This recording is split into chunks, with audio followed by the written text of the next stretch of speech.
All right, today we're going to talk about mistakes that people make when they start a new job, which sometimes can be a lot of mistakes.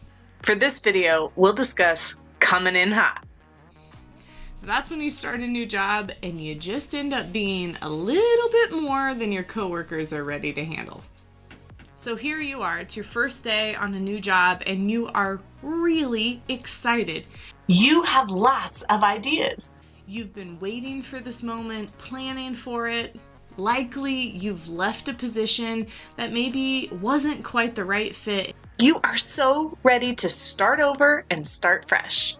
And make changes somewhere new. That's what it looks like from your perspective. You're eager to make change. You're also probably a little nervous, right? You want to prove yourself. You want to show them you have what it takes to excel. You want to show that they made the right choice in hiring you. And you got hired for a reason, right? So you have the experience, you have the knowledge, you have the know-how to do this job. So stand back, world. I am ready to get started. That sounds amazing, right? There's nothing wrong with that. You're eager, you're excited, you're qualified to start this new job. So what does it look like to your coworkers? That can look very different from what it looks like for you. So let's talk about that for a minute. You show up excited, eager, experienced, and ready to do the job, right? But how does that look to the rest of your team? It looks like you're a know-it-all. A show-off. And it looks like you're arrogant. And worst of all, you might send the message that you believe that you're better than they are, more qualified for this position, more qualified to make change, and know more than they do about their very own facility. You'll end up in hot water within the first week. Now, as a hiring manager, I've hired people for a new role that might excel in some areas that my team doesn't excel in, but yet might be weak in areas that my team does excel in.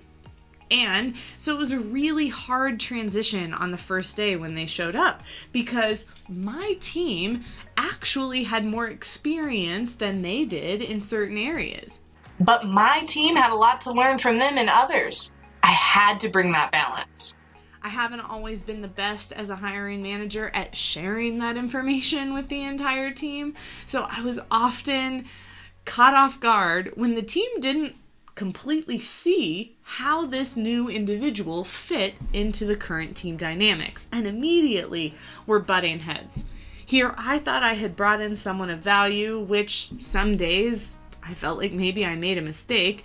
They thought, woo, she made a mistake. It should have been one of us, or it should have been someone else.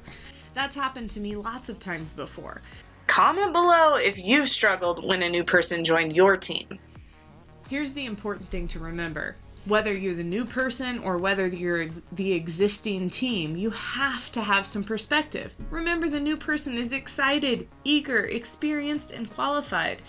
But the team knows the facility. They know the ins and outs and the details of the job. You have to respect the knowledge, the institutional knowledge that you don't have. They may even have experience that you don't have as the new person coming in. So that perspective and respect about what each party brings to the table is vital in making this new transition work. So you're eager and excited, and the team thinks you're an arrogant know-it-all who thinks they can do everything better than they can. So why did it all go south? I'll give you 3 reasons why this happens. Number 1, you as a new employee don't know the ins and outs of the facility or the institution. You don't have the institutional knowledge. When you don't have or respect that knowledge, the gap between you and your new team becomes wider and wider and wider. The second reason why this happens is because you, as the new employee, don't have any money in the bank. You haven't invested into the relationships of your new team members yet. You're new. They don't know who you are. You have to show them that you're trustworthy, respectable, and that you have the experience and the knowledge. They don't know that yet. Sure, it's on your resume. Sure, the hiring manager saw and respected that experience. But they don't know it. You've got to put some money in the bank. You've got to work on building those relationships. I really believe in this motto. They have to know you care about them before they can care about anything you bring to the table. So show them that you care. Build those relationships with your new team members. That might mean figuring out what their interests are, Understanding their pet peeves. asking how long they've been with the company and what they know, Asking questions. Asking for help. being humble, and having some humility.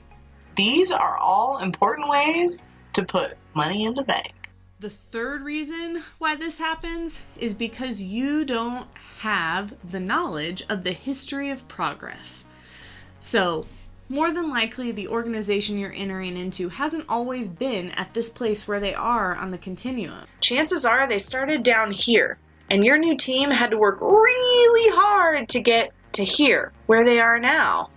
Not knowing about that progress, you're only looking forward, and the vision of the future is bright. You can see it clear as day. You can see the defaults. You can see what solving those defaults would actually do for the business, and you want to skyrocket into the future. And if you don't acknowledge all of that work, then you're basically dismissing it. And just imagine all this work that you put into something they say isn't important, or someone tells you isn't valuable. That would be soul crushing. That's the third reason why all of this starts to fall apart. So what do we do about it? Well, first we're going to talk about how to address it if it's already happened. So let's say you're this new employee, you came in hot, the team didn't accept that very well, and now you find yourself with a big gap, a big divide between you and the rest of the team. What do you do about it now? You have 3 things to do about it. Number 1, own your shovelful. You've got to admit your mistakes, and you have to apologize. I know, that's a tough one. But you have to say, whoa, guys, I am so sorry. I was so excited to start this that I forgot all the work you've put in, all the knowledge you guys have, and to ask some questions. And I am truly sorry. Now you can say those words all day long, but you're going to have to back it up with some actions. So that's where we bring in tip number 2. You've got to reel it in. You have to back up and you have to start over. Clean slate. You apologize and then you have to show that you really are sorry. And that means slowing down, stopping, and starting to ask the questions that you forgot to ask when you first started this new position. Now, when you ask questions, intent is so important. If you're asking questions to change their mind, or if you're asking questions that you already believe you know the answers to, they're going to see through it in a matter of seconds. So reel it in. All right, and the third thing that you're going to do is this. Make a list. Make a list of all your hopes and your dreams and your ideas. So you need to write down all of your ideas, all of those things that you're so eager and excited about. Make a list. Keep it in a notebook.